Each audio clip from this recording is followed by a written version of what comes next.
la bienvenida de parte de Caótica y muchísimas gracias por asistir un lunes. Y bueno, Gerardo, bienvenido a esta tierra del sur, a la capital, como digo. Bienvenido a Sevilla, bienvenido a Martina, que ya nos vimos este fin de semana. Y Ángel, bienvenido. Así que no, Ángel te llamas, ¿no? Ángel, yo parezco. Así que nada, quería darles las gracias a todos por venir. Y esto del libro de Gerardo viene haciendo una sucesión de actividades que estamos intentando en la librería, que yo siempre insisto, la idea de generar pensamiento, pero ya el pensamiento que también tenga la función crítica y que de todas maneras sea un soporte también para lo que queremos cambiar de alguna manera, no solo en lo político, sino en lo social y en lo cultural. Y Gerardo viene a dar también darle riqueza a lo que nosotros queremos hacer. Entonces simplemente eso, y las palabras ya depende de ellos. Porque eso, exactamente, va a presentar Martina y nada. Así que bienvenidos todos. Gracias. ¿Se escucha? Es que estoy un poco constipada, pero... ¿Sí? Bueno. ¿Qué? Se oye más, ¿no? Me acerco un poquito aquí. Bueno. Lo primero, muchas gracias a todos y a todas por estar aquí. Veo muchas caras conocidas, cosa que me alegra muchísimo. Y es un placer estar aquí, poder presentar a las dos personas que nos acompañan, pero también estar en este espacio, en Caótica, este espacio de pensamiento crítico, este espacio de cultura, que si no lo sabéis, pues hace solo unos meses estuvieron a punto de desahuciar la cultura de aquí, del centro de Sevilla, por la gentrificación que hay en Sevilla en el centro. Y, con mucho esfuerzo, con mucha valentía. Muchísima participación de la gente. Y mucha participación de la gente, de los lectores, de las lectoras y de un crowdfunding que se hizo por parte de Caótica. Su lema era Caótica no se rinde, y aquí están. Así que os quiero dar un aplauso y enhorabuena por resistir. Enhorabuena por resistir, porque además este es un espacio muy, muy importante. Y ¿qué serían los barrios, ¿no? Sin librería? Pues estarían muertos, así que gracias por hacer que vivan. Está con nosotros Ángel Duarte, que es historiador, catedrático, primero por la Universidad de Girona y después por la Universidad de Córdoba, de mi provincia, en la que vivo desde el año pasado. Y Ángel es un referente, lo conocéis muchos y muchas, y uno de los mayores especialistas en historia del republicanismo, que demuestra además a través de sus obras como por ejemplo el republicanismo, una pasión política, ¿no? También ha colaborado con otros autores, con grandes autores como Juan Andrade, Andreu Mayallo, con Steve Forti, y actualmente es catedrático en la Universidad de Córdoba. Es un lujo para nosotras, las que vivimos en Córdoba, que esté allí, y también colabora en distintos grupos de investigación, como el de la historia de la democracia en Andalucía, entre otros. Y yo le tengo cariño sin conocerlo, nos hemos conocido hoy a nivel personal, porque tengo un compañero, el diputado en el Parlamento andaluz, que lo conoce y que siempre habla maravillas de Ángel, y que lo sigue mucho y lo ha leído todo de él. Y tengo también el honor de poder estar aquí para presentar el libro de Gerardo Pisarello. Un jurista, es un jurista y profesor de Derecho, un jurista reputado, hay que decirlo así, pero también es profesor de Derecho Constitucional en la Universidad de Barcelona. Y yo tengo que decir que nos conocía a Gerardo cuando yo estaba trabajando como asesora en el grupo municipal en Córdoba, también un grupo confluyente. Y nuestro espejo en el que queríamos mirarnos y lo que queríamos seguir eran las políticas que se estaban haciendo en Barcelona cuando él fue de 2015 a 2019 teniente alcalde, ¿no? A partir de ahí tuvimos una relación muy estrecha con los compañeros y las compañeras de Barcelona. Nos abrieron el camino, nos dieron formación sobre presupuestos en Córdoba. Seguimos también su estela con respecto a la vivienda también y con la empresa energética. Entonces, para mí ya era un referente en ese momento. Lo que nunca pensaba ni imaginaba, porque la vida es así, es que en 2019 íbamos a ser compañeros en el Congreso, diputados, los dos, y él también es, además, secretario primero de la mesa del Congreso.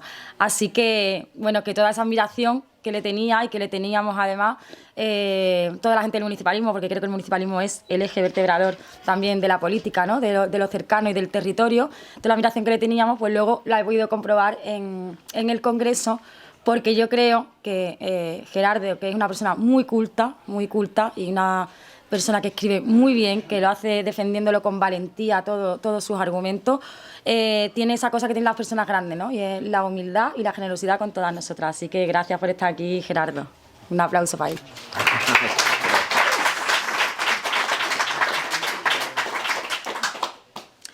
Bueno, el libro de Gerardo es un libro, como he dicho antes, como solo de Gerardo, que es crítico, que es valiente y que dice verdades que muchas veces molestan y que muchas veces tienen costes también políticos, pero yo creo que cuando uno viene aquí a dar la cara, pues tiene que ser lo más valiente posible, y eso es un poco su sino, ¿no?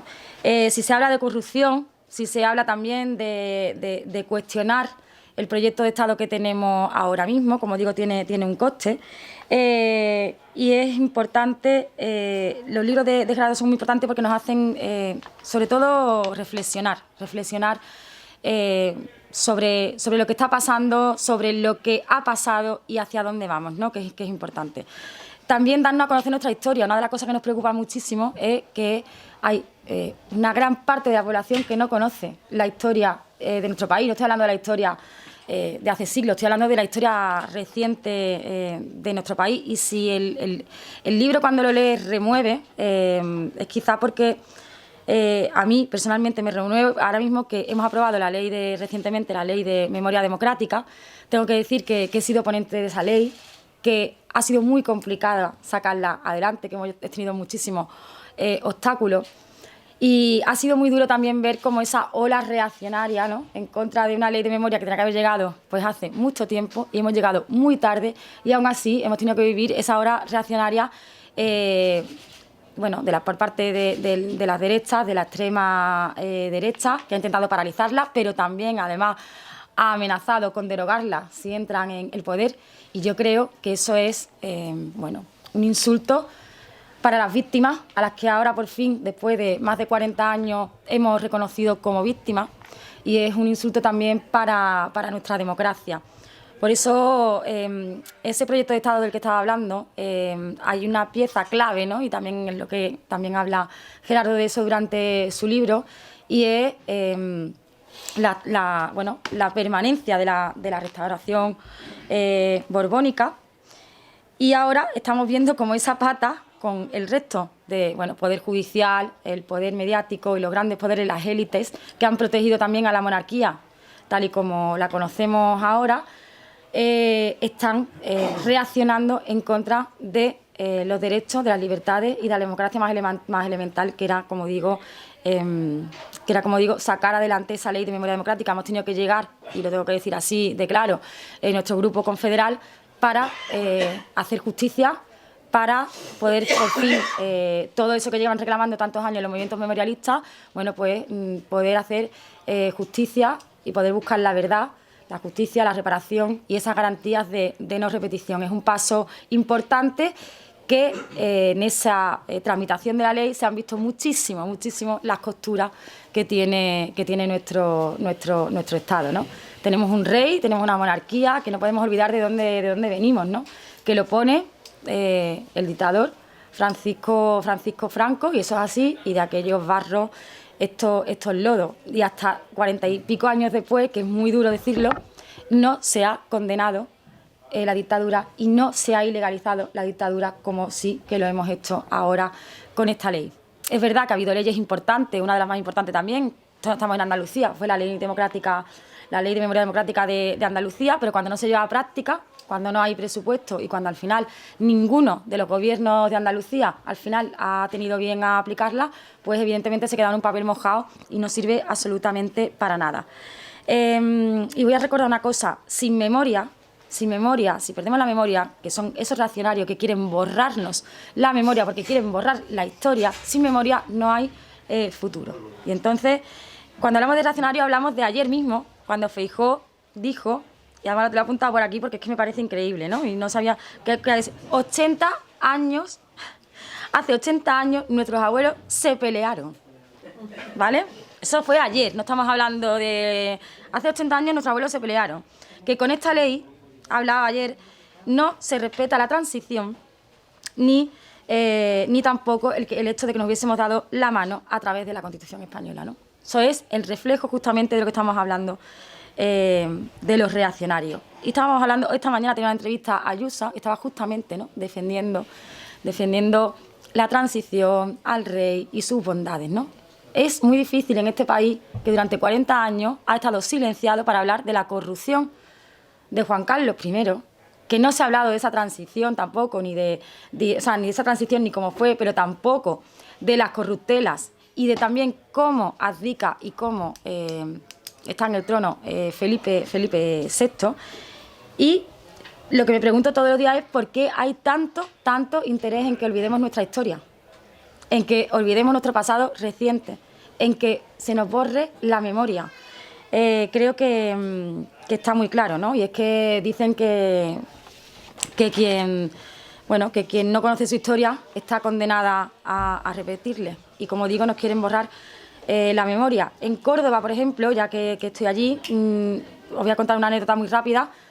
Cuando entramos en el ayuntamiento, hicimos un proceso participativo en todos los barrios donde había calles con militares franquistas que formaban parte del régimen franquista, para hacer el cambio de las calles porque creíamos que era una cuestión de democracia fundamental. Bueno, montaron, la ola reaccionaria montó en Córdoba la mortal. Se hizo una campaña en contra tremenda. Fue un proceso participado, bonito, donde la propia gente de los barrios puso el nombre a sus propias calles, por lo tanto fue un proceso muy bonito y literalmente todos los días decían y sacaba un titular: el Ayuntamiento de Córdoba se gasta dinero en cambiar las placas de las calles cuando hay cosas mucho más importantes, porque el paro, porque esto y porque lo otro y porque lo otro. Eso fue durante 4 años, ¿no? Conseguimos cambiarla. ¿Y sabéis cuál es la primera medida la semana siguiente que toma el Ayuntamiento de Córdoba cuando entra el Partido Popular en 2019 junto a Vox y Ciudadanos? Devolverle a las calles los nombres franquistas. Ahí no importaba el dinero, quiero decir, es una batalla cultural, es una batalla ideológica y nos devuelven a las calles esa infamia de los nombres de militares franquistas y de gente que hizo tanto daño. Y hoy quiero recordar con eso que son batallas que tienen que darse y que hay que ser valientes y que hay que hablarlo. Y entonces, con esta ley de memoria democrática de la que os estaba hablando antes, por fin, esta semana, hace 4 días, se ha sacado los restos de Queipo, de Llano, de la Basílica de la Macarena. A mí me gustaría que le diésemos un aplauso a los movimientos memorialistas, a las víctimas, a las familias de las víctimas que han peleado para que hoy eso sea posible. Y me gustaría dárselo de gracias.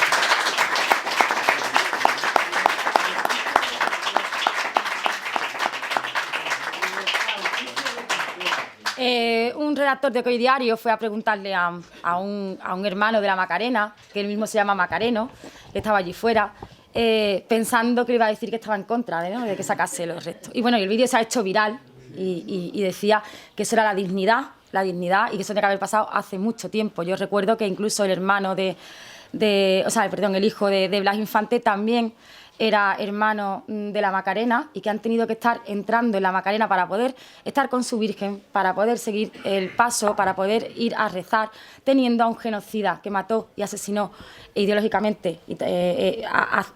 Se llega a decir, porque no está la cifra exacta, 50.000 andaluces y andaluzas. Ha sido el carnicero de Andalucía y el mayor genocida que hemos tenido, y con los asesinatos de Lorca, por ejemplo, o de Blas Infante, ¿no? Entonces creo que eso no se lo merecía ni la gente. Tengo aquí a familia mía que además es católica, que además va a la iglesia, y creo que nadie quiere ir a una iglesia con los restos de un genocida bajo a sus pies. Por lo tanto, creo que es importante que estemos en Sevilla hoy, recalcarlo. Han sido años de silencio por parte del bipartidismo, de los medios de comunicación, como decía antes, de los grandes poderes económicos, y se ha silenciado también todas las corruptelas, como decía, del rey Juan Carlos I. Es un corrupto, pero es inviolable. Entonces, es duro decirlo, pero es así, ¿no? Decía, decía el jurista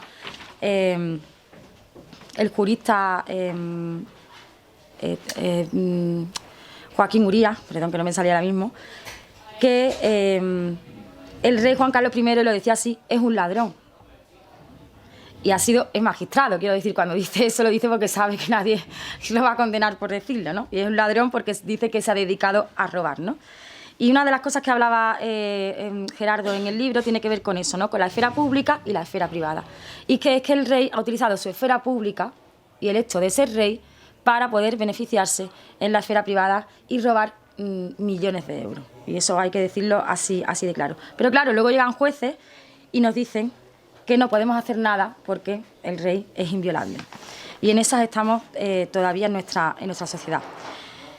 Por lo tanto, es grave y quiebra el sistema y el Estado de Derecho la falta de sometimiento a la democracia a la que sí están sometidos el resto de poderes públicos y también todas las actuaciones privadas en la esfera de lo privado. Entonces, hay una élite del país que toma decisiones políticas sin presentarse a las elecciones, pero también hay una esfera y una élite del país que no responde judicialmente aunque infrinjan leyes, y eso es lo que ha estado pasando. El libro de Gerardo, que hace un análisis, y yo no voy a hablar del libro, lo va a hablar él, que pasa está aquí para hablar de su libro, y termino, hace un análisis muy detallado, muy riguroso, de un contexto que nos permite conocer la monarquía en España, pero también en relación a otros países, y además también, habla de Europa, pero Gerardo también tiene un conocimiento muy profundo, ¿no? Por donde viene, también de la historia a nivel global y en América Latina, que eso es importante, y para eso ha venido a hablar hoy. Y estamos aquí, pero como digo, hay gente que estará pensando hoy, estamos aquí hablando, como dice el libro, dejar de ser súbdito, el fin de la restauración borbónica. Estamos aquí, es pertinente ahora mismo hablar de la monarquía, del fin de la restauración borbónica, de la república. Bueno, pues yo creo que no es que sea pertinente, sino que en el momento que estamos es imprescindible y es más necesario que nunca. Y quiero dejar unas preguntas a Gerardo y a Ángel, a ver si podemos reflexionar sobre esto. Cuando dice Gerardo el fin de la restauración borbónica, ¿está llegando a su fin? ¿Es pasado, realmente? ¿Es pasado? Y una pregunta también, que tiene que ver con Andalucía y me gustaría que entrase también en el debate. Aportamos al Congreso de los Diputados ahora mismo 61 diputados andaluces y andaluzas. Quiero decir con eso que creo que para que haya un cambio y una transformación social, pero también un cambio en el proyecto de Estado para poner fin a la restauración borbónica, Andalucía se tiene que reconocer como lo que es, como una nacionalidad histórica y política, como se hace en Cataluña, en Euskadi o en Galicia, ¿no? Que se hace de manera natural y aquí no termina de hacerse. Un proyecto de Estado por el que pase, por supuesto, el republicanismo, la plurinacionalidad, tiene que contar con Andalucía. Lo he dicho muchas veces y como Gerardo va a hablar de su libro, yo voy a hablar también del mío. Tiene que pasar por eso. Tenemos una fuerza cultural identitaria que se demostró en la transición contra las fuerzas del régimen en sus pactos con los nacionalismos vascos y catalanes. Y aquí conseguimos lo que era nuestro en Andalucía por derecho. ¿Y cuál es el problema? Que a mí esto no me lo han contado, ni a ninguno de los que estamos aquí no nos lo han contado en el colegio. Nosotros celebrábamos el 28 de febrero, pero no sabíamos nada del 4 de diciembre. ¿Y sabéis quién me contó? Bueno, aparte de contármelo en mi casa, ¿quién me contó de verdad, porque lo había vivido y había estado en la calle, qué pasó el 4 de diciembre? Mi tía, que está aquí. Y se lo pregunté, además, hace justo un año. Y me dijo, salí con el carrito ese día, pues para pedir lo que era por derecho nuestro estatuto de autonomía nuestra nacionalidad histórica. Y ella me contaba también que, claro, antes no había teléfonos, no había móviles, no había noticias, y que se enteraron después, ¿no?, del asesinato de García Caparrós, el joven que le llamaban aquí en Sevilla el joven de Málaga, ¿no? Hasta ahí llegaba la represión del franquismo, estaba la represión del franquismo, y que llegó hasta bien entrada la democracia. Por lo tanto, no pasa un proyecto de Estado sin Andalucía, y aquí lo quiero dejar, y os pregunto, ¿está llegando a su fin la restauración borbónica? Y muchas gracias.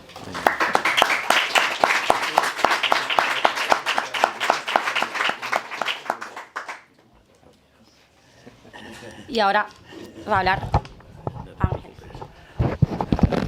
Casi que lo cojo, ¿no? ¿O no?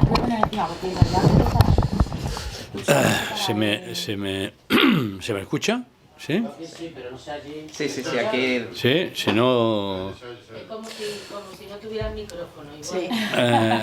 Bueno, pues entonces voy para la cámara, a intentar elevar un poco el tono.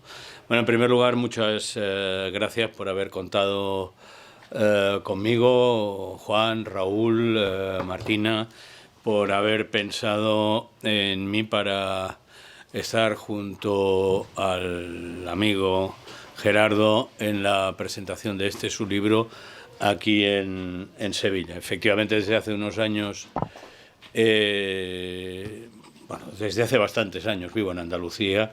De hecho, soy andaluz desde 2006, pero trabajo en Córdoba, efectivamente, desde hace mucho menos, desde 2018. Y, efectivamente, allí pues he tenido la suerte de conocer, primero como alumno y después como investigador en formación, pues a quien es diputado andaluz en estos momentos por la provincia, José Manuel Gómez Jurado, que es una bellísima persona, un joven encantador, y además es un tipo muy singular. Es un tipo de los que no se suele uno encontrar en el medio político, digamos así, en el medio no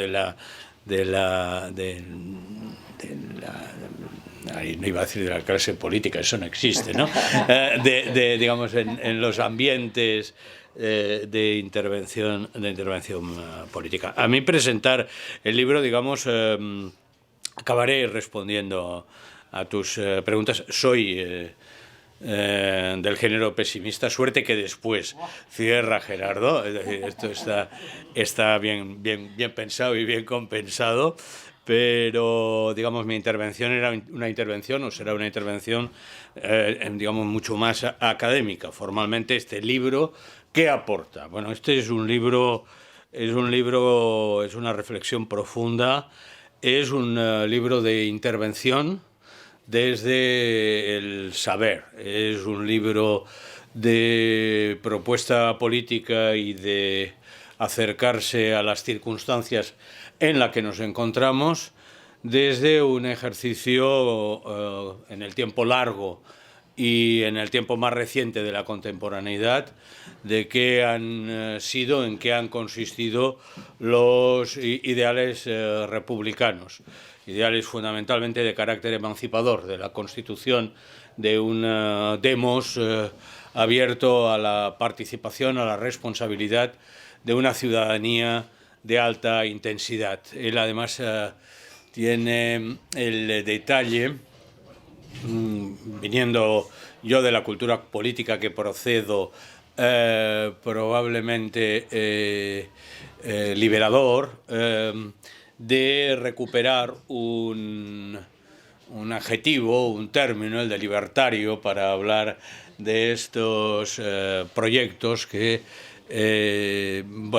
que en Cataluña, en Andalucía y por toda España tiene un alto sentido, y que muchas veces pues lo hemos ocultado detrás por una concepción mal entendida de las culturas políticas, entre ellas la republicana, que han intentado enfrentar a través de la acción colectiva pues las limitaciones políticas y sociales, las lógicas de exclusión, las lógicas de dominación que acompañan a la construcción del Estado, en este caso del Estado español, pues él lo recupera. Decía, en primer lugar, voy a ser, digamos, mucho más breve y en todo caso sí intervenir en el diálogo, es un libro de intervención que facilita al lector, en primer lugar, una idea de eso, de la larga duración. Se remonta a la historia clásica, se remonta a la filosofía política y hace, a partir de ese punto inicial, que nos sitúa en el mundo clásico, pues un recorrido sólido, pero al mismo tiempo ágil, un recorrido que tiene la ventaja, muchas veces los académicos caemos en, digamos, la escritura y la lectura autorreferencial, nos leemos los unos a los otros y nos ponemos muy bien los unos a los otros. En este caso, no, en este caso hay una vocación muy nítida de transmitir ese largo recorrido, esa lógica que va de la antigüedad, que interviene en los grandes procesos revolucionarios. Me queda la duda y que me quedaba la inquietud de esa reivindicación de Paine, más que para entendernos de Robespierre, de la corriente, digamos, republicana de 1793. Pero esa era una duda que quería plantearla, es decir, hace un recorrido de larga duración, hace un recorrido muy detallado por la historia de España, no con el nivel de detalle, porque las páginas no se lo permitían, que Carlos Arenas, aquí presente, ha hecho sobre el recorrido de lo andaluz hasta nuestros días y las razones de por qué nos encontramos, dónde nos encontramos. Pero hay ese largo también recorrido.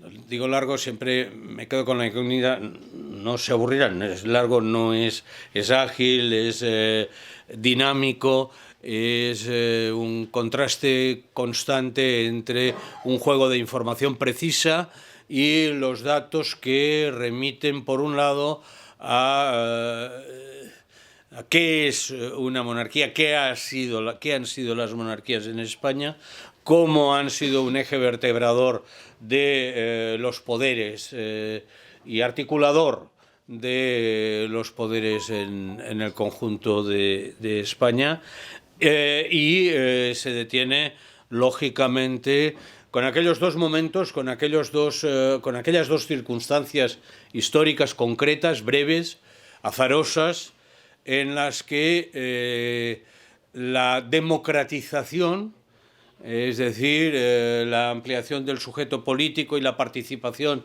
de un pueblo, de una plebe convertida en pueblo y de un pueblo asumiendo la condición de ciudadanía, participando activamente de manera convulsa, muchas veces desorientada,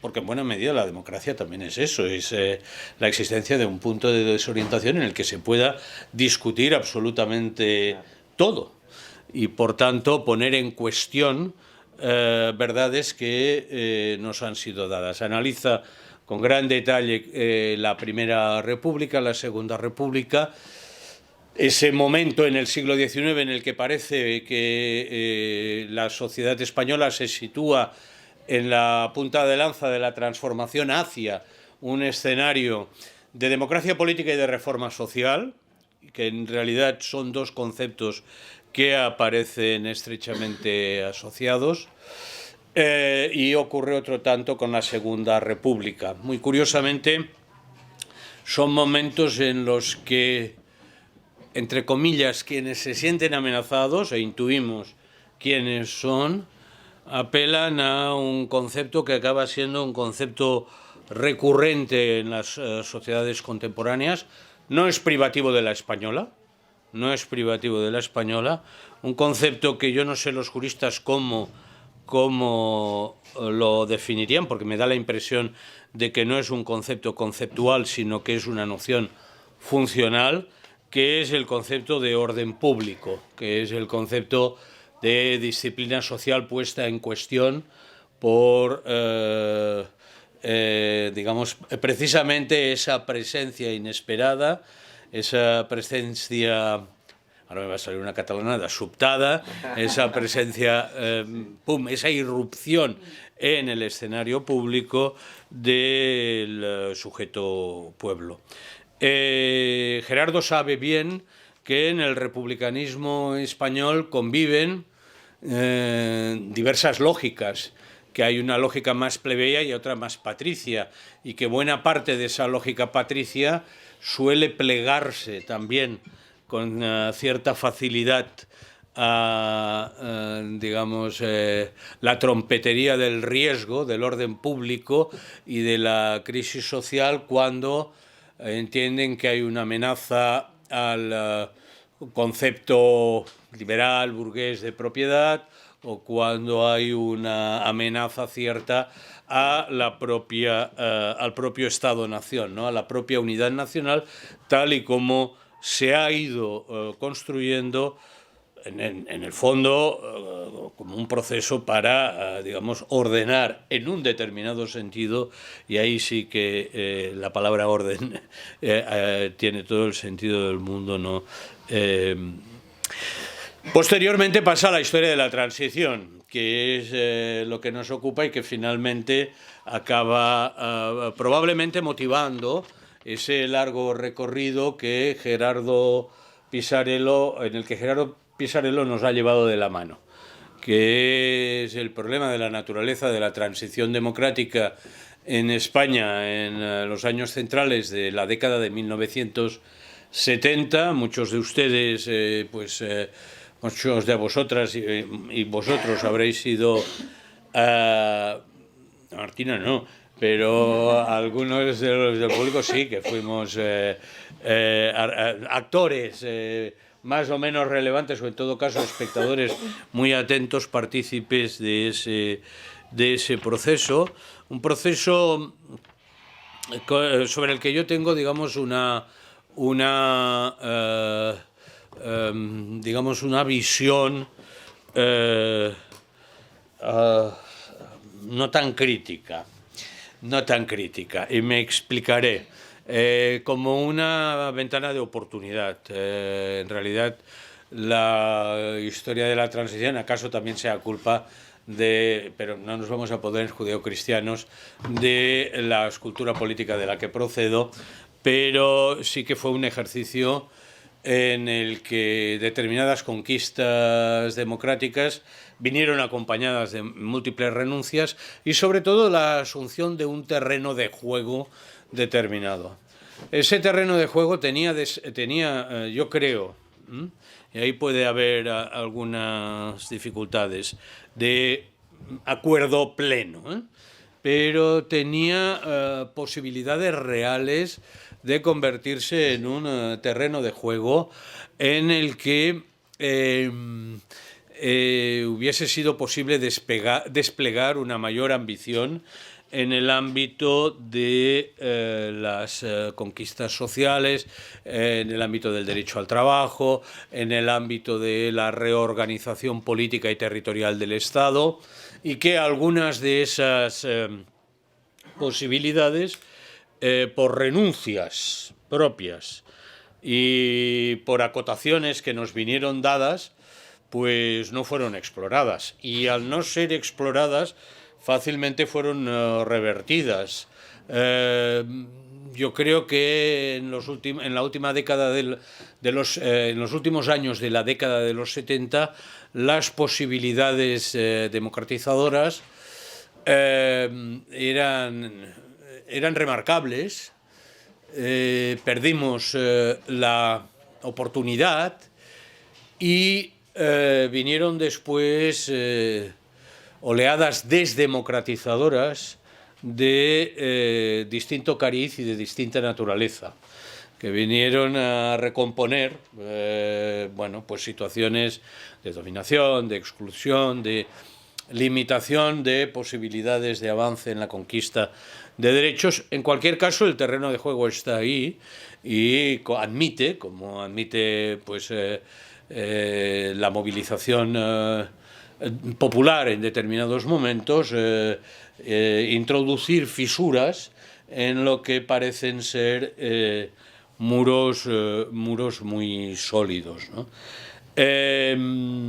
Yo creo que nos hallamos, hablaba Martina de una ola reaccionaria, probablemente, seguro que una ola desdemocratizadora.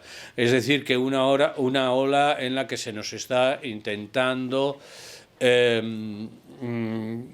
digamos, que nos encerremos en nuestras casas, que volvamos al cultivo de lo privado, que tengamos temor, que tengamos miedo al futuro, que es una de las claves sobre la que se sostiene todo proceso desdemocratizador, ¿no? Probablemente, volviendo a la Restauración y liándome un poquito más, si me permites, probablemente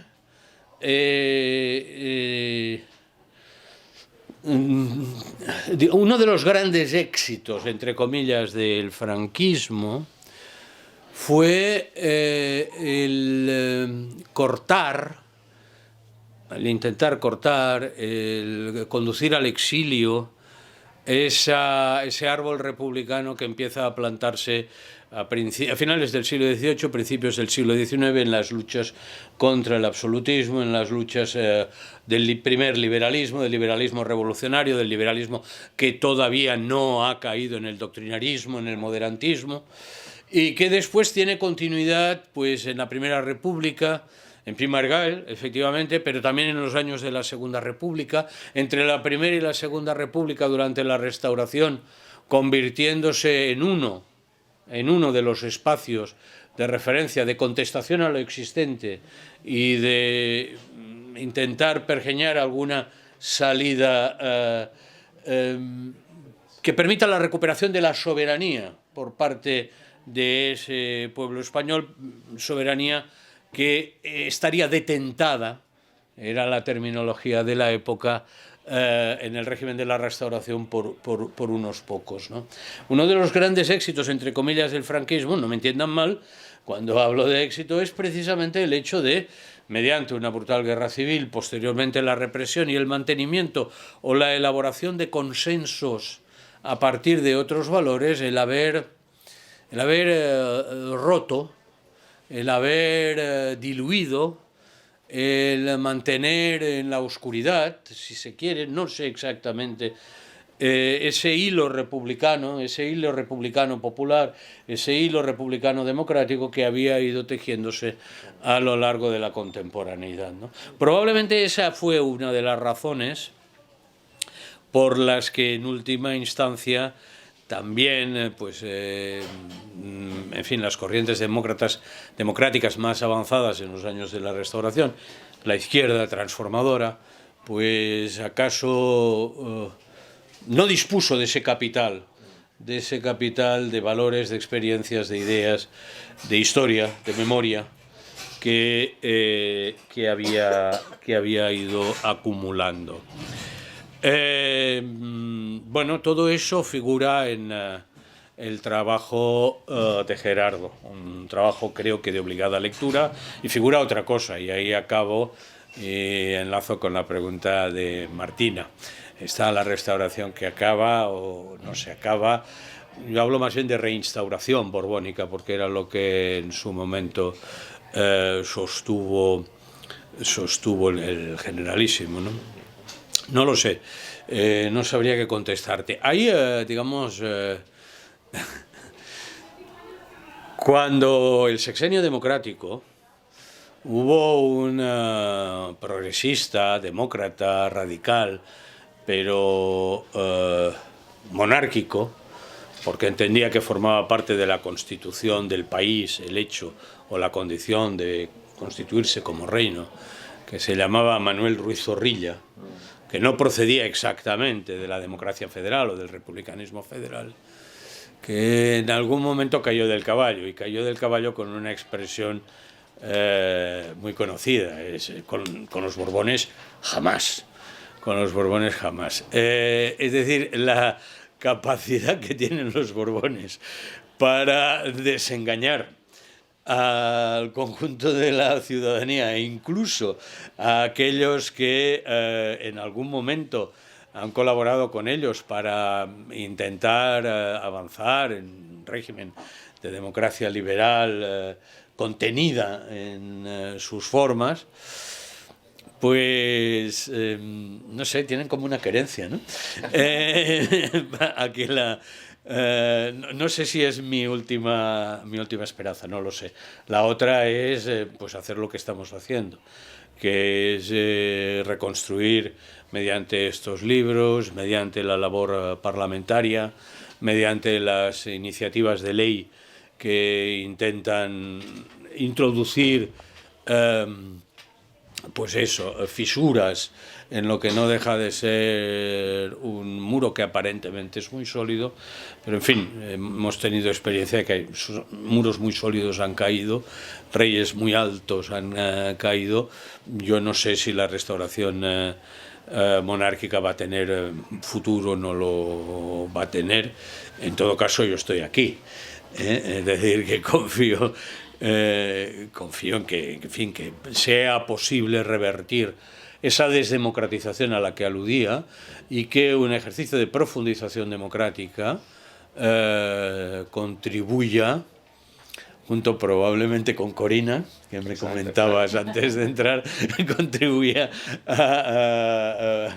digamos, pero no lo tengo muy claro, sinceramente, no, yo no lo tengo. Yo no soy de los optimistas, en todo caso estoy aquí.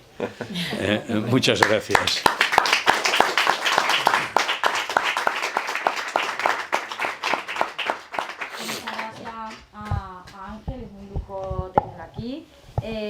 Bueno, y se me ha olvidado decir algo antes. Tenéis que leer también el prólogo que es de Javier del Rollo, que está aquí. Otro lujo tenerlo aquí con nosotras. Y lo que tenéis que hacer, quien no lo tenga, es ir a comprar ya el libro mientras que vamos aquí en la charla o cuando termine. Sí, tenéis que leerlo, va a gustar mucho. Y nada, le doy la palabra a Gerardo. Bueno, muy bien, muy buenas tardes, ya casi noches a todos y a todas. Bueno, la verdad que yo estoy muy contento de estar aquí por muchas razones.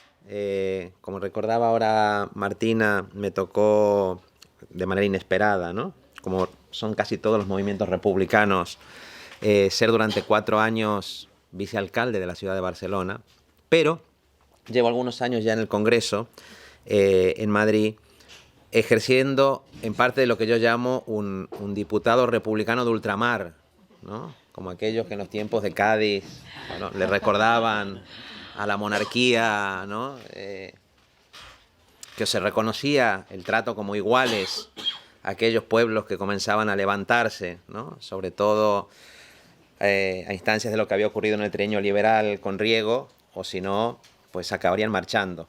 Y en aquella época los acusaban y decían, pero eso es ser federales, ¿no? Era la palabra maldita con la que se acusaba de allí y que tiene que ver con algún tema que planteaba ahora Martina.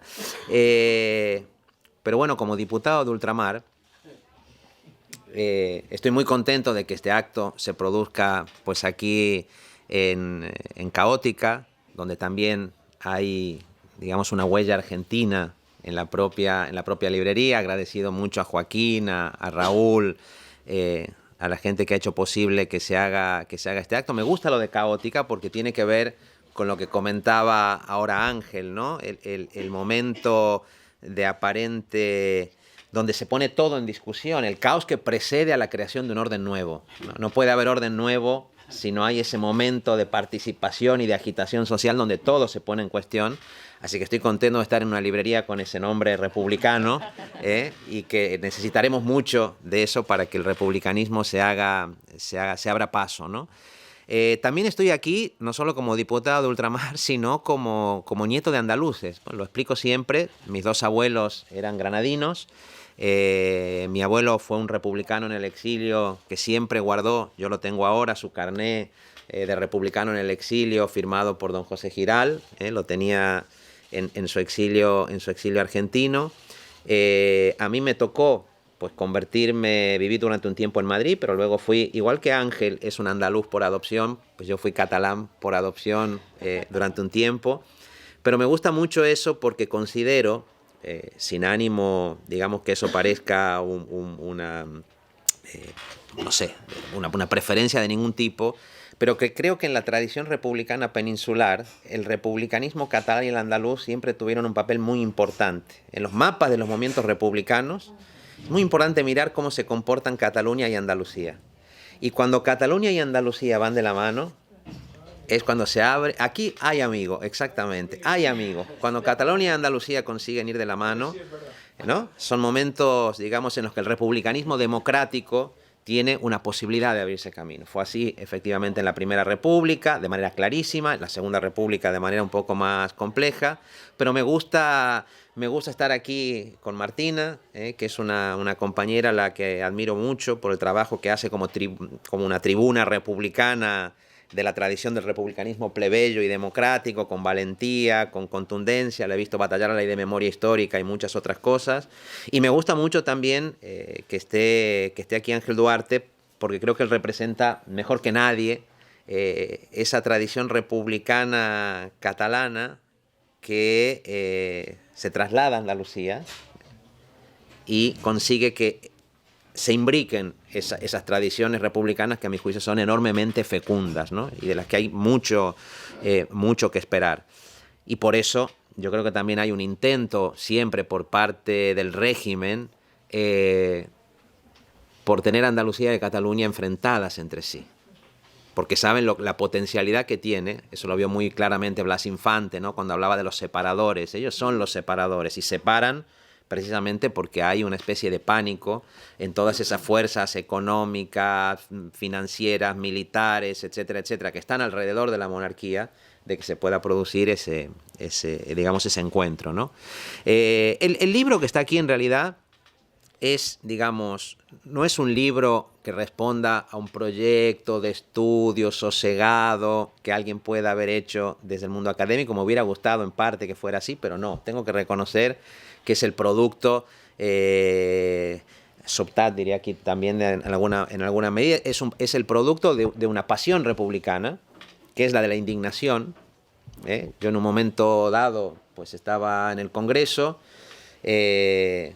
nos avisan que había estallado una pandemia desconocida para todos nosotros, la sociedad estaba en un estado de shock absoluto, y al día siguiente que nos anuncian que había estallado esta pandemia, que teníamos que confinarnos en nuestras casas, pues la Casa Real, en un momento en que se había dictado el estado de alarma, aprovecha ese momento para hacer algo que no había ocurrido nunca en la historia, ni siquiera de las monarquías europeas, que es que la propia Casa Real, con la firma de Felipe VI, reconoce que su padre, Juan Carlos I, podría tener cuentas en paraísos fiscales y podría haber incurrido en graves delitos de blanqueo de capitales y de fraude fiscal. La propia monarquía, no nosotras y nosotros los republicanos, sino la propia monarquía. En un momento de shock.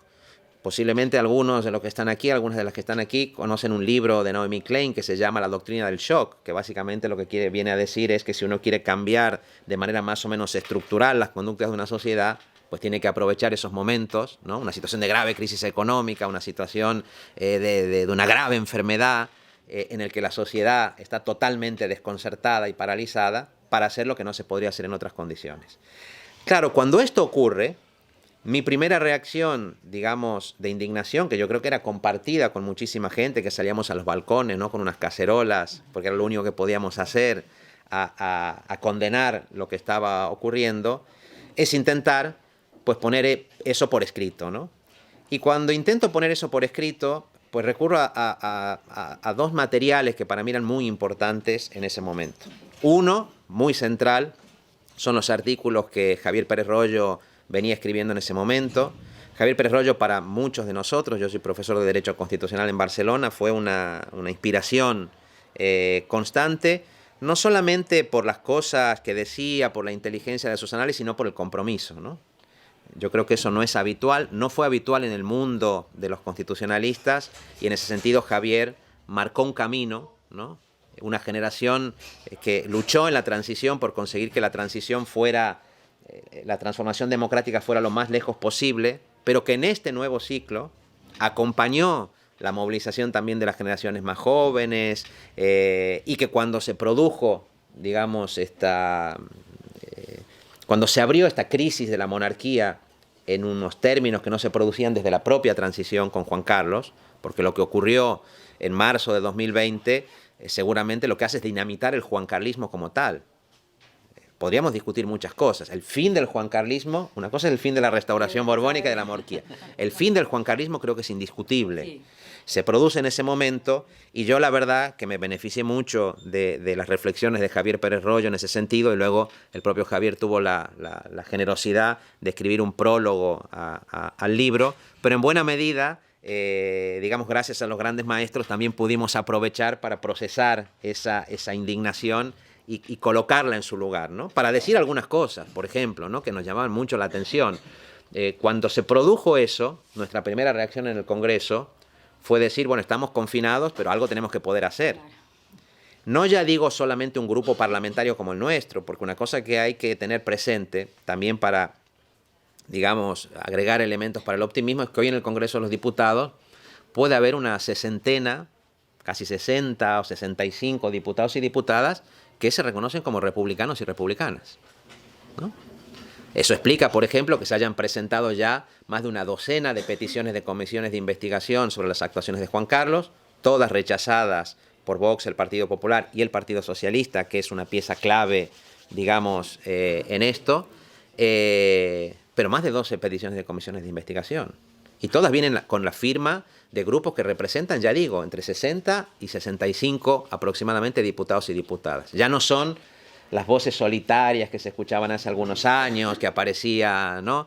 El diputado del PNV, Ana Sagástegui, aparecía Julio Anguita, aparecía Joan Tardá. Eran voces aisladas. Hoy no. Hoy hay un republicanismo de diferente tipo, alguno más conservador, otro más avanzado, republicanismos vascos, catalanes, españoles. Ahí se mezclan muchas cosas, muchas tradiciones republicanas, pero existen y están ahí. Y eso fue, digamos, lo primero que hicimos.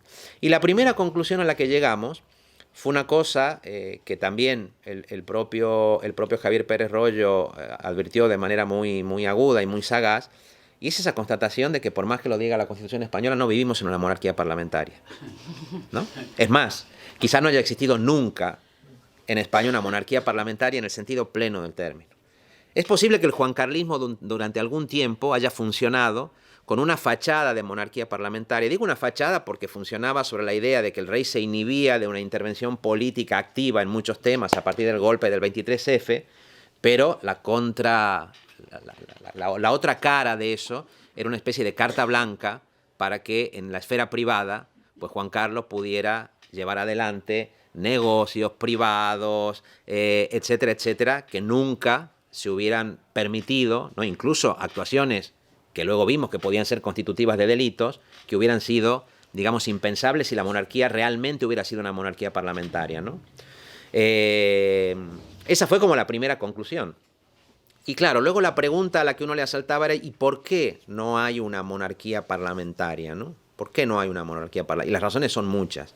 Una primera que es importante, me parece que tiene que ver obviamente con esta idea de que la última restauración borbónica es una reinstauración, porque es el propio Franco, ¿no? El que se salta el orden sucesorio dentro de la dinastía borbónica y dice no me gusta Juan de Borbón, que sea su hijo, ¿no?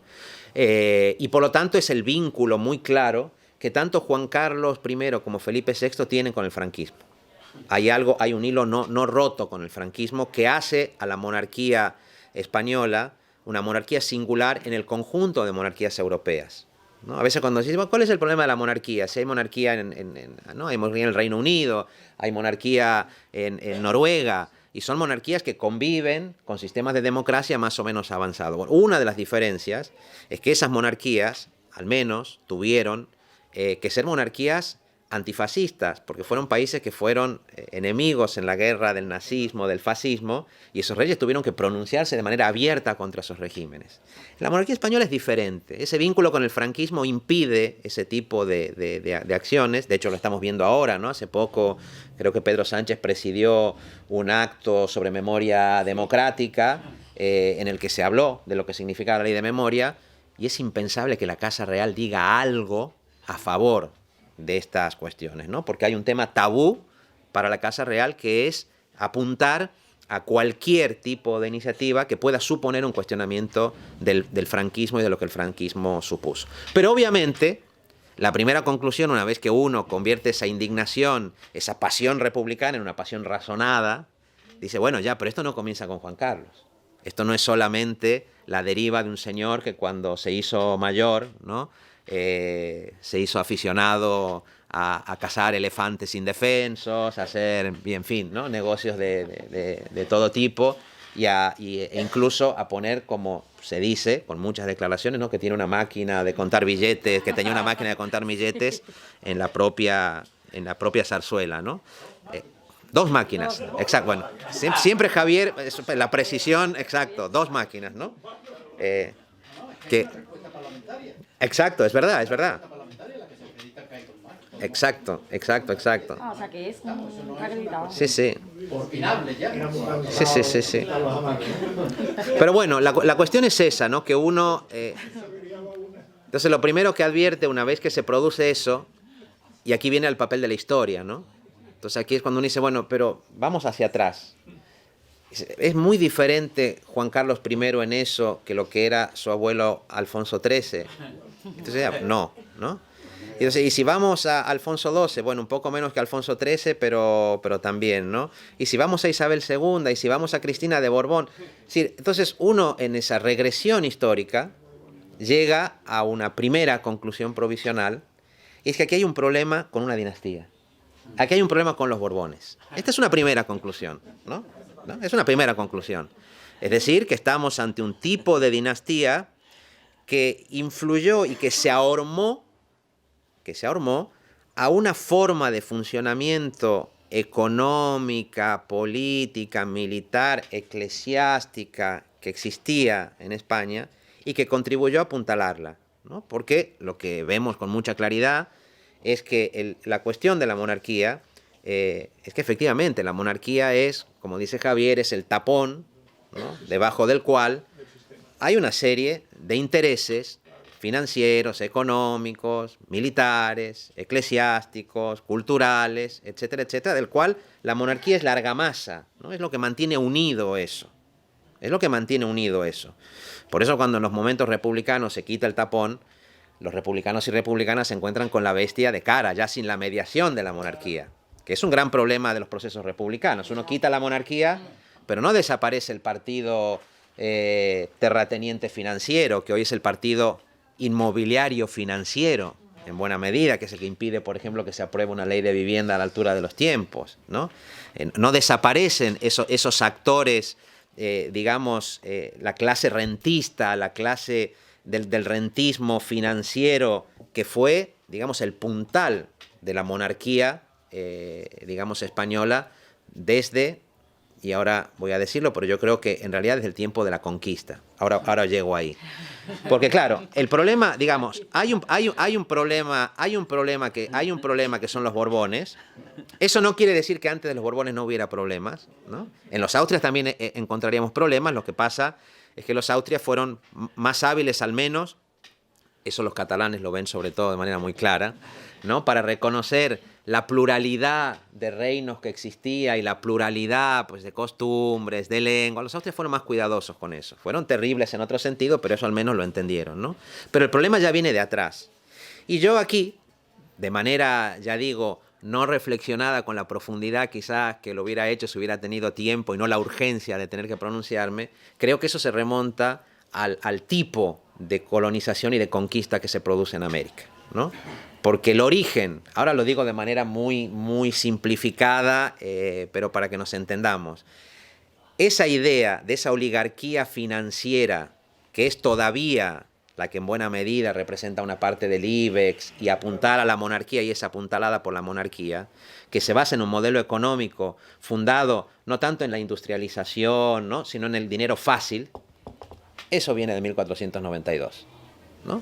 Es decir, la conquista y la colonización, lo que Bartolomé de las Casas, ese gran sevillano, llama la destrucción de Indias, ¿no? Es una destrucción de Indias que no es peor que la destrucción de otros procesos colonizadores. El británico fue tremendo, el holandés fue horrible, hicieron auténticos desmanes en África y en otros sitios. Diría yo que peores incluso que el de la conquista española. Pero es verdad que otros países de Europa, otras pequeñas potencias de Europa, utilizaron ese saqueo para levantar otro tipo de economía. Aquí eso no se hizo. Aquí se levantó un tipo de economía que consistió en liquidar los procesos incipientes de industrialización que existían en Castilla y en muchos otros sitios para construir ese modelo financiero. Entonces, yo creo, y en esto después me di cuenta tardíamente que no estaba solo, porque Josep Fontana, uno de los grandes historiadores peninsulares, en su historia del liberalismo del 19 español, él lo dice claro, yo aquí veo dos problemas. Uno es la conquista, el otro es los Borbones, ¿no? Aquí veo dos problemas en los que se podría haber configurado una España diferente y las cosas no acabaron de salir. ¿Qué quiero decir con esto? Que el problema viene de lejos, aunque el problema nuestro cercano son los Borbones, y son los Borbones reinstaurados por Franco, ¿no? Y son los Borbones reinstaurados por Franco. Y a mí el libro me sirve como para llegar allí. Llegar allí, como digo, es una reflexión que habría que hacerla con más profundidad, pero que luego me doy cuenta cuando lo estoy escribiendo, que el género que yo estaba escribiendo, allí a las prisas, con la mascarilla, yendo, ¿no? En realidad es el género que practicaron casi todos los republicanos en el siglo XIX. Era un género, el ensayo, un poco maniqueo, ¿no? Un poco maniqueo, no académico. ¿Por qué un poco maniqueo? Porque el objetivo de los republicanos del siglo XIX es, primero, generar la indignación republicana, la pasión republicana. ¿Contra qué nos vamos a indignar? Contra los Borbones. Entonces, aparece el largo listado, Pi Margall, Fernando Garrido, en fin, con sus historias de los Borbones, ¿no? Que son fabulosas, muy informadas, pero siempre con ese punto de la contraposición entre la monarquía borbónica y todo lo que la rodea, todos los poderes fácticos que la rodean, y lo que sería la promesa de una alternativa republicana, ¿no? Una alternativa republicana que en el caso español pues ya comienza a ser visible a partir aproximadamente, de 1840 más o menos. Es decir, porque aquí hay una cosa también interesante, que es que el proto-republicanismo hispano, en realidad nace en Cádiz en parte. Lo que pasa es que en Cádiz lo que se estaba haciendo también era luchando contra un invasor que era francés. Y por lo tanto autodenominarse republicano era como raro en ese momento, ¿no? Porque republicanos eran los franceses. Y entonces en España se inventa un término, una categoría política que no existía hasta ese momento como categoría política, que es liberal, ¿no? El liberal a la forma de Cádiz.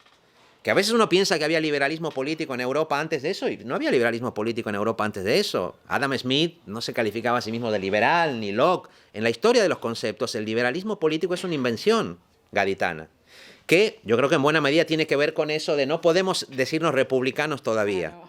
Pero unas décadas después, ya sí, cuando ese liberalismo comienza a dividirse y hay un liberalismo más conservador, que es el doctrinario, llega un momento en que el republicanismo se saca la careta y ahora somos republicanos, ¿no? Ahora sí, esta es nuestra tradición, que es la tradición de Robespierre, de Paine, Yo aquí hago ese matiz que porque me lo plantea Ángel ahora. Yo siempre he sido muy paineano por una cosa. Thomas Paine es un republicano inglés fascinante porque nació en Inglaterra, era hijo de cuáqueros y participó en todas las grandes revoluciones de su época. Se fue de Inglaterra a Estados Unidos, levantó la Revolución Norteamericana, cuando vio que eso se ponía conservador se fue a Francia, ¿no? Era un personaje apasionante realmente. Y Robespierre fue uno de los pocos que se opuso a la ejecución del rey, de Luis XVI. Y el argumento que utilizó Paine fue: los republicanos y las republicanas, lo voy a decir yo de una manera en que Paine no lo dijo exactamente, pero no podemos ser como ellos. Y si nos comportamos como ellos, el problema es que podemos aplicar principios que luego se volverán contra nosotros.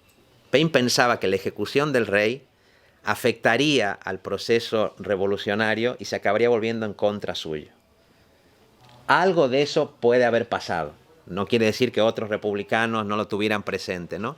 Pero me gustó eso de Paine y lo sigo pensando para nuestros días, ¿no? Que la tradición republicana no tenemos la obligación de ser seres perfectos, pero sí hay una cierta exigencia de una ejemplaridad republicana. Es muy importante que los republicanos y republicanas intentemos, sabiendo que no somos santos ni ángeles, pero mostrarle a la sociedad que el republicanismo significa otra forma de comportarse en la esfera pública y también en la esfera privada, ¿no? Pero bueno, entonces el libro en realidad, digamos, es eso, es intentar mostrar de dónde viene esto, es reproducir lo que ya digo hicieron muchos republicanos, y aquí en Andalucía hay cosas fantásticas. Yo ahora le decía a Ángel, no voy a adelantar una cosa en la que estoy trabajando, pero una cosa que me gustó mucho es que los republicanos y republicanas era escribir un ensayo, poner a parir a los Borbones, explicarle a la sociedad por qué los Borbones eran el tapón de un sistema de intereses que estaba allí, que tú quitabas el tapón y no acababas con lo otro, pero era importante quitar el tapón, ¿no? Eso era fundamental. Y luego hacerlo con la máxima pedagogía posible. Había una obsesión por llegar a la gente. Yo creo que si Pi Margall hubiera conocido, que fue presidente de la Primera República, hubiera conocido los podcasts, las series, algo se le hubiera ocurrido en ese sentido, ¿no? El libro intenta ser un libro ágil desde ese punto de vista, pero yo siempre me quedé con la sensación, quizás no baste con escribir libros, quizás tengamos que hacer otras cosas, ¿no? ¿Qué hacían los republicanos del 19? Bueno, escribían obras de teatro, escribían, ¿no? Pues ahí está Valle Inclán, en fin. Y en esas obras de teatro hacían lo mismo, pero las hacían en un contexto que permitía que esto que estamos haciendo hoy lo haríamos, ¿no? En una sala probablemente, donde, como siempre me recordaba Ángel, se podrían hacer lecturas dramatizadas de eso. Bueno, en fin, fueron muy creativos en eso. Y esa es una también, a mi juicio, de las conclusiones importantes. Cómo actualizar esa tradición republicana que en España se preocupó siempre mucho por la pedagogía. Quizá porque si hay una figura que en la tradición republicana, en las tradiciones republicanas hispánicas fue absolutamente central, fue la de los maestros y maestras, ¿no? Sí. Puede haber muchas, también obviamente, ¿no? La gente trabajadora, el campesinado, el movimiento obrero, sí, pero había en los maestros y maestras ese papel, digamos, central en esas tradiciones, ¿no? Entonces ahí, uno de los temas que sale a colación es el tema del fin. Fin de la restauración borbónica, creo, alguien me lo ha dicho que es un subtítulo, imaginaos, ¿no? Demasiado complejo, que te aleja, porque, restauración borbónica, o estás muy metido en el tema, o... Eso dicho de manera simplificada, el subtítulo tendría que ser dejar de ser súbditos el fin de la monarquía. Y aquí la pregunta sería, habría dos preguntas. La primera no tiene que ver con el fin entendido como algo que se acaba, porque yo intentaba jugar con el doble sentido de la palabra fin, sino con el fin como finalidad. El fin de la restauración borbónica o el fin de la monarquía es primero entender cuál es la finalidad de la existencia de la monarquía. Porque si no entendemos eso, a mí me pasa, yo voy a algunas presentaciones de y la gente te dice, pero Gerardo, ahora que hay un problema de sanidad, que la gente quiere vivienda, ¿tú crees que ahora toca hablar de la monarquía? Y yo pienso, bueno, por eso hay que explicar cuál es el fin de la monarquía, porque para mí estaba clarísimo. O sea, uno de los fines, digamos, de intentar que el caso Juan Carlos acabe en impunidad, tenía que ver con el tipo de delitos con los que se acusaba a Juan Carlos. No era, digamos, una cuestión menor que los delitos fueran fraude fiscal y blanqueo de capitales, que hubiera dinero detrás de eso. ¿Por qué? Y yo creo que eso rige hasta este momento. Es decir, reconocer que alguien en la cúspide de la jefatura de Estado cometió fraude fiscal millonario y queda impune, es un mensaje a todo el resto de ese 1% que querríamos que pague impuestos para decirle, si los de arriba no pagan impuestos, no pasa nada. Lo vamos a demostrar con el rey y podéis ser tranquilos. Aquí los impuestos los pagan las clases populares y los pagan las clases medias. Se acabó. Es decir, yo creo que la impunidad de Juan Carlos en buena medida tiene que ver, digamos con eso. Es un mensaje. Por tanto, yo siempre digo, ¿cómo vamos a hablar de reforzar la sanidad pública, la ciencia, de garantizar el derecho a la vivienda, si al mismo tiempo tenemos un proceso en virtud del cual se nos está diciendo que cuando se defrauda fiscalmente desde arriba no pasa absolutamente nada? Por lo tanto, es importante también por eso hablar del fin de la monarquía, ¿no? Yo recuerdo que en Barcelona, el diario monárquico por excelencia, que es uno de los diarios liberales más interesantes para leer en este momento, pero monárquico, que es La Vanguardia, intentó, cuando lo de Juan Carlos era absolutamente obsceno, intentó coquetear con la idea de la republicanización de la monarquía, ¿no? Ahí hubo, que de lo que se trataba era de reconocer que había habido un abuso por parte del juancarlismo, pero que la monarquía se podía republicanizar en el sentido de que podía tornarse más transparente, con algunos controles mayores. Incluso un hombre muy inteligente como Daniel Innerarity escribió un artículo sobre eso, y ahí tempranamente salió al cruce Javier Pérez Royo y salimos muchos otros a decir, pues no va a pasar, no va a haber republicanización de la monarquía. Primero porque los Borbones no son republicanizables, no lo son. No lo son otras monarquías europeas, pero los Borbones menos que cualquier otra, ¿no? Y efectivamente, en materia de republicanización de la monarquía no pasó nada. No se avanzó nada en transparencia, todo lo que hizo la Casa Real es simplemente humo, no hubo nada, pero la Vanguardia se vio obligada a hacerlo. Y cuando la Vanguardia quiso comenzar a recorrer este camino, apareció el señor Joan Roussel, que había sido... no me sale el nombre, pero jefe de la COE, presidente de la COE, exacto, presidente de la patronal, y escribió un artículo que se llamaba El rey y las empresas. Y dijo, momento, digamos las cosas como son. Gente como yo y como muchos de nosotros hizo negocios gracias al rey.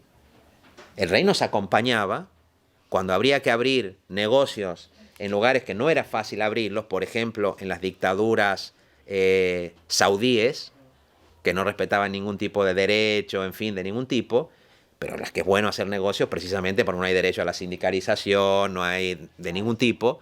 Y Juan Carlos, dijo Roussel abiertamente, nos abrió las puertas. Y con eso Roussel mostró de manera muy clara el vínculo entre la monarquía y esos sectores económicos que estaban detrás, ¿no? Y efectivamente en esos viajes en los que Juan Carlos de Borbón llevaba a todos esos empresarios, iba acompañado por representantes de los partidos políticos.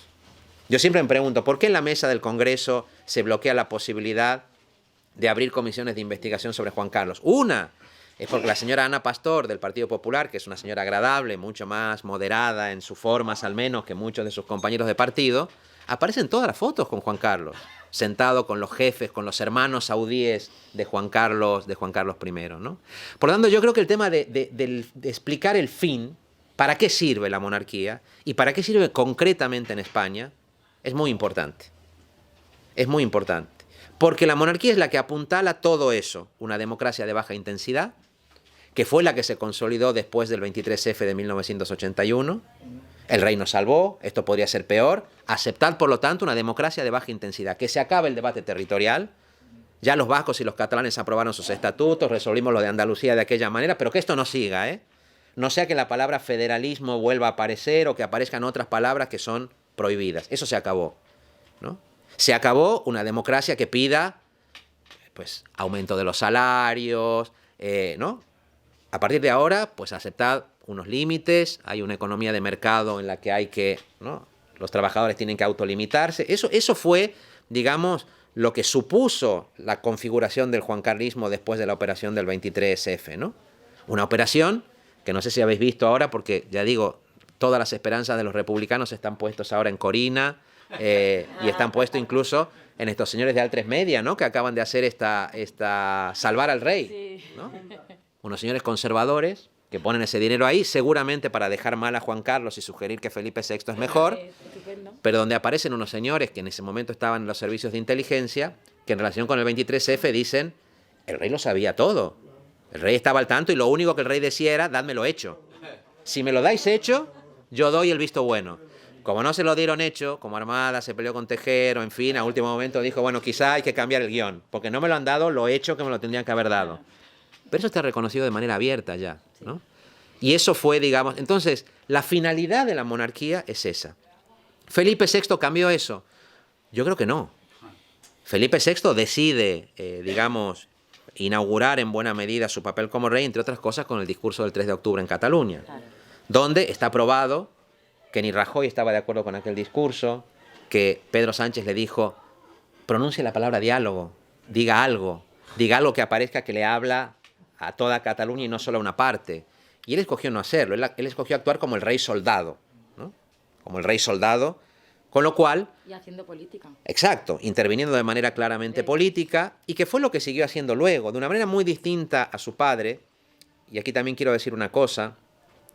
Es una lástima si en el libro no queda lo suficientemente reflejado, pero yo creo que en la transición el movimiento antifranquista fue uno de los movimientos republicanos más potentes que existió en la historia de España. Y creo que mucho de lo que se consiguió de avance en términos democráticos y de una cierta republicanización la debemos al movimiento antifranquista, que a mi juicio se notó mucho ese impacto, por ejemplo, en las elecciones municipales del 79, ¿no? Que son elecciones que dan al lugar, eso seguramente muchos de los que están aquí, está Sebastián, ¿no? Saben lo que significó eso. El municipalismo que sale de las elecciones del 79 tuvo un cariz republicano tan fuerte que hubo que domesticarlo con unas elecciones, digamos, posteriores que permitieran embridar lo que había sido aquella fuerza. Pero cuando uno lee lo que ocurrió en el 79, está lleno de historias parecidas a las que hicimos nosotros cuando llegamos a los ayuntamientos, ¿no? en el año 2014, ¿no? A cosas muy parecidas. Bueno, nosotros cuando llegamos en Barcelona, lo primero que hicimos fue bajar un busto del rey Juan Carlos, que recuerdo que generó mucha polémica en aquel momento, pero luego Juan Carlos, los Borbones siempre son fabulosos en esto, pues nos dieron la razón, ¿no? Que no solamente se merecía eso, sino quizás, digamos, algo más. Pero yo creo que en el antifranquismo hay mucho de eso, y creo que Juan Carlos de Borbón, en su configuración ideológica, estaba muy condicionado por el movimiento antifranquista. Es decir, era un rey que robó abiertamente, que tuvo unos comportamientos privados absolutamente irreprochables y deleznables, pero creo claramente que su hijo está a la derecha del padre. ¿Por qué? Porque su hijo no creció condicionado por el movimiento antifranquista, no tuvo que hacer ningún tipo de concesión a aquello, y es un joven que creció rodeado de señoritos de extrema derecha, razón por la cual lo enviaron también luego a estudiar fuera, querían ver si lo apartaban de eso, y si uno nota, las inclinaciones de Felipe VI son inclinaciones hasta inconscientes, si se quiere, claramente de derecha, ¿no? Claramente de derecha. Yo no creo que le llamen por teléfono para decirle, llama por teléfono al ESMES, y cuando te dijeron que no hables tú con los jueces, y él llama y habla con los jueces, ¿no? No reacciones frente a determinada... Yo creo que le sale casi de manera natural. Su entorno fue un entorno mucho más de derechas que el de su padre, y por eso, a diferencia de Juan Carlos, es un rey que le gusta mucho a la derecha y a la extrema derecha. Juan Carlos no, porque el pacto de juancarlismo fue entre Juan Carlos y el Partido Socialista. Juan Carlos dijo, después del 23F, yo lo que voy a hacer es mostrar que puedo ser un rey moderno y permitir que haya un gobierno del Partido Socialista en España, a cambio de que me dejéis que yo en mi vida privada haga lo que quiera, que inhibáis a la prensa de investigar sobre lo que hago. Y ese fue un acuerdo, y la derecha nunca le perdonó eso a Juan Carlos. En cambio, con Felipe VI no hay nada que perdonar. Es finalmente el rey que la derecha y la extrema derecha querrían. Y por lo tanto, y con esto acabo, yo naturalmente comienzo y concluyo el libro no con una visión optimista o falsamente optimista. Yo creo que hay una crisis de la monarquía. Creo que no es solo de la monarquía borbónica. Por eso creo que lo del fin... ¿Se están acabando las monarquías? Esta sería una pregunta interesante. Después de lo de Isabel de Inglaterra, me parece claro que no lo tienen todas consigo, ¿eh? Que hay al menos una generación o hay un tipo de ciudadanía que dice, una jefatura de Estado hereditaria, donde alguien es jefe o jefa de Estado solo por ser hija o hijo de alguien, que además tiene opacidades enormes, porque la opacidad existe tanto en el caso del Reino Unido como en España, eso está, digamos, probado. ¿Esa institución tiene un gran futuro? No lo sabemos. No es para ser optimistas y pensar que se acaba mañana, pero tampoco parece que las tengan todos consigo, ¿no? Por lo tanto, yo creo que esa crisis existe. ¿Qué es lo que ocurre? Que si aterrizamos eso en el caso español ahora, pues es verdad que está este momento reaccionario, que es un momento que atraviesa el mundo, el momento del trumpismo, el momento de Bolsonaro. Yo acabo de llegar de Brasil, ¿no?, donde Lula gana unas elecciones y a pesar de eso hay una extrema derecha de una violencia enorme que arma a la gente, tremenda, dispuesta a evitar que se produzca cualquier cambio que tenga democratizador, que tenga un mínimo de profundidad en lo político o en lo social. En ese momento, claro, es difícil verlo, ¿no? Aquí uno pensaría, las encuestas dicen que Vox y el Partido Popular podrían ganar. Si eso ocurriera, la monarquía se sentiría muy cómoda con eso. No habría un problema con la monarquía. Por eso yo digo que hay una salida Primo de Riverista, ¿no? Cuando Primo de Rivera decide como intentar emular lo que era el fascismo, ¿no?, en Italia, a la manera española, por supuesto, pues Alfonso XIII dice, pues esta es la mía, ¿no? Yo intento adaptarme a esto y salvarme con Primo de Rivera. Luego se hunde con Primo de Rivera también, ¿no? Pero intenta hacer... Por tanto, podríamos tener una salida Primo Riverista. Eso podría pasar. Las cosas podrían ir a peor. Estamos en Andalucía. No hace falta que, digamos, haga ningún ejercicio de imaginación frente a eso, ¿no? Yo descarto que se produzca, que eso lo decía en la introducción al libro y lo descarto ahora abiertamente, la salida de la republicanización de la monarquía, de los pequeños cambios. Se ha visto que el Partido Socialista no quiere ni siquiera esos pequeños cambios. No. Luego podemos discutir por qué no los quiere, ¿no? Pero no los quiere, evidentemente. Y entonces nos queda, frente a eso, nos quedan dos alternativas en las que yo estoy completamente de acuerdo con lo que acaba de decir Ángela ahora, ¿no? Hay dos. Una es, bueno, la necesidad de, teniendo claro que hay una crisis de la institución monárquica, está más en crisis la institución monárquica que quizás muchas de las fuerzas económicas que la acompañan detrás. Quiero decir, esa oligarquía financiero, inmobiliaria, agraria, etcétera, etcétera, que está detrás de la monarquía, está muy fuerte y es la que está generando esa ultraderecha. La ultraderecha es una expresión de esos sectores económicos que responden a ese tipo de capitalismo puramente financiarizado. Eso está ahí, ¿no? Entonces, frente a eso, que está fuerte, pues una es pues resistir en esa tradición republicana que existe, que como decía yo, ha avanzado más de lo que la teníamos hace algunos años. Yo eso lo veo en el Congreso. Lo veo con las generaciones más jóvenes. El CIS no quiere preguntar por la monarquía, pero cuando se le pregunta a la ciudadanía, las generaciones más jóvenes, ya veremos si es solo porque son más jóvenes y luego cambian de idea, no le ven sentido a la monarquía. No se tragan lo de Felipe VI y no se tragan lo de Leonor tampoco. En algunos territorios, hablo por Cataluña, hay gente que era muy de derechas y muy monárquica que hoy no es monárquica. Sí. Quizá porque no encuentra a su rey. O quizá porque ha llegado a la conclusión de que la monarquía no es una alternativa y que la monarquía borbónica no lo es de ninguna manera, ¿no? Por lo tanto, yo creo que hay un camino para el republicanismo. Y a eso no podemos renunciar. Pero para no renunciar, me parece que es muy importante en nuestra pedagogía explicar que el republicanismo no es solo ausencia de monarquía, ¿no? Que hay un republicanismo de las cosas cotidianas, que se construye incluso cuando hay monarquías. Esta institución, esta librería, es una institución republicana, de debate republicano, de debate popular, de autoorganización, ¿no? Una cooperativa es una institución republicana, un sindicato puede ser una institución republicana, una escuela es una institución republicana, un grupo de solidaridad con las personas migrantes es una institución republicana, una asociación feminista es una institución republicana, que por lo que están peleando es por el ensanchamiento de la democrática en muchos ámbitos. Ese republicanismo de las cosas cotidianas, que se expresa, entre otras cosas, en el municipalismo, que históricamente, en la mejor tradición hispana, a mi juicio, ha sido fundamentalmente federal, y le ha parecido que ha sido la mejor manera de expresar esa pluralidad y la radicalización democrática también en el ámbito municipal. Ese republicanismo existe, y ese republicanismo se apuntala concreta en la vida cotidiana. Yo a veces presento el libro y sale alguien y me dice, Gerardo, ya, pero yo no soy republicana ni de bandera, ni de... Digo, ¿pero a qué te dedicas? No, tengo 2 hijos, pues estoy en la asociación de madres y de padres de mis hijos en las escuelas. Pues eso es hacer republicanismo. Implicarse en la construcción de lo común, de lo colectivo, pues eso es republicanismo también, ¿no? Eso es construir res pública. No simplemente atrincherarse en la cuestión privada, ¿no? En convertirse en un idiotez, como decían los griegos, el idiota que solo se preocupa por su asunto privado. ¿Qué es lo que querrían ahora?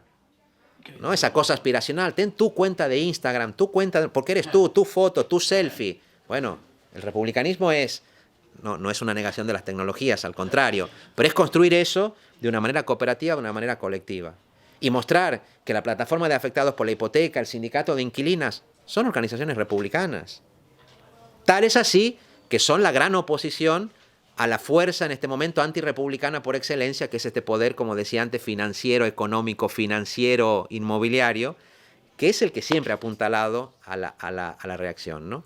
Y en ese sentido, esa es una de las respuestas. Y la otra, la que comentaba Ángel, la esperanza. Y quiero decir algo sobre la esperanza también. Claro, la esperanza en que pasen las cosas.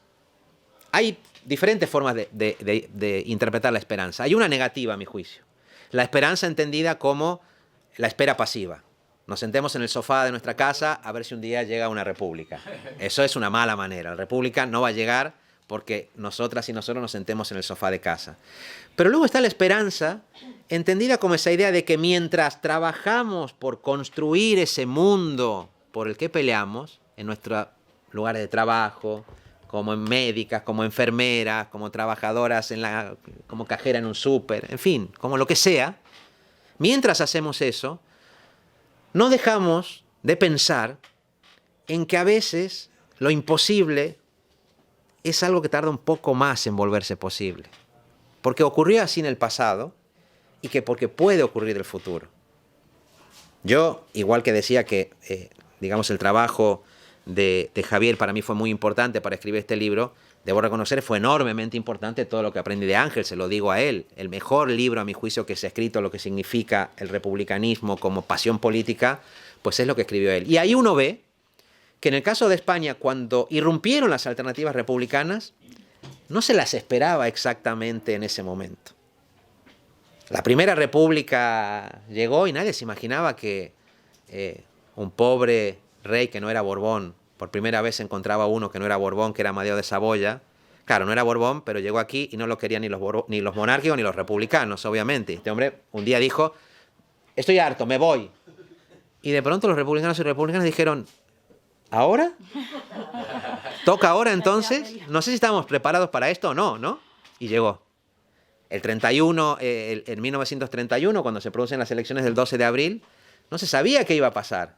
Y sin embargo, de una cosa tan aparentemente nimia como las elecciones municipales, pasa algo que abre un camino que hasta hace 2 días parecía imposible, ¿no? Por lo tanto, yo eso creo que la esperanza entendida como la confianza mientras trabajamos en las cosas cotidianas, de que lo que nos dicen que no es posible puede llegar a serlo, eso es muy importante.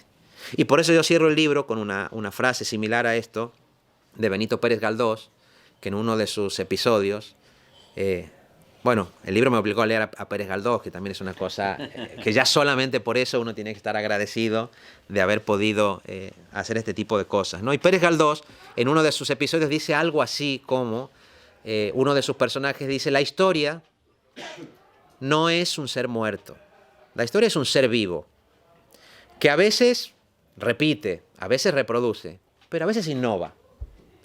Y si durante siglos no destronó, un día destrona. Y si durante siglos durmió con reyes, un día se despierta en la cama del pueblo. Pues yo de lo que creo es de que se trata de ser dignos y dignas de ese momento que no sabemos si llegará, pero que puede llegar, en que la historia se levante ya no en la cama con reyes, sino del lado del pueblo. Gracias.